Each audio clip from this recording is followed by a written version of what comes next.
Tervehdysyrittäjät, mä lainaan nyt teistä yrittäjistä loppusolmua, on hyvä vetää asioihin ja nyt meillä on hanke edennyt tässä parikymmentä kuukautta jo melkein ja nyt tässä sitten pientä hankkeen loppusolmua tämän videon muodossa, koska silloin aloitin myös videolla, niin nyt lopetellaan kans. Kiitos teille kaikille vielä kerran Etelä-Savon yrittäjät. Meitä oli paljon ja hyvä joukko mukana teitä yrittäjiä ja tehdään tämän hankkeen teitte, että olitte mukana tässä, että muuten olisi meillä ollut Samikaa aika paljon tylsempää ja on ollut hieno seurata teidän edistymistä tässä hankkeessa, mutta erityisen hieno on ollut kyllä ne keskustelut ja kohtaamiset, mitä tämän hankkeen aikana on ollut, eli teihin yrittäjiin ja saanut tutustua teihin yrittäjiin, niin se on niinku ihan huippuhomma.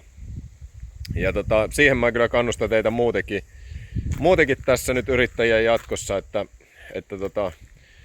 tekisitte yhdessä ja teillä on vieläkin niitä WhatsApp-ryhmiä siellä ja sitten vähän uusiakin perustettu, niin pitäkää yhteyttä, koska kyllä se aika paljon mukavempaa tuo liikuntakin on sillä tavalla, että siinä on kaveri tekemässä ja hengittelemässä niskaa tai vierellä.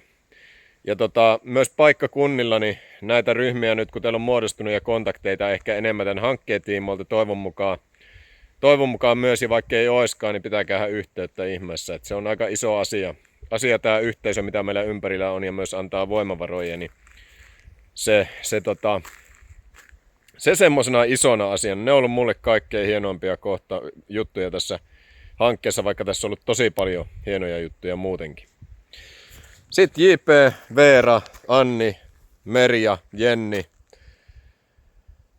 Niin iso kiitos tästä, että olette ollut hankkeessa mukana ja totta kai niin kuin Samika on ollut hienoja palavereja meillä tuolla viimeisin Juvalla, aika rento palaveri, mutta asiat meni eteenpäin semmoilla kuin pitikin, että ei me olla hirveästi nyhrätty niissä palavereissa ja se on minun mielestä hieno, mukava ollut tehdä semmoista työtä.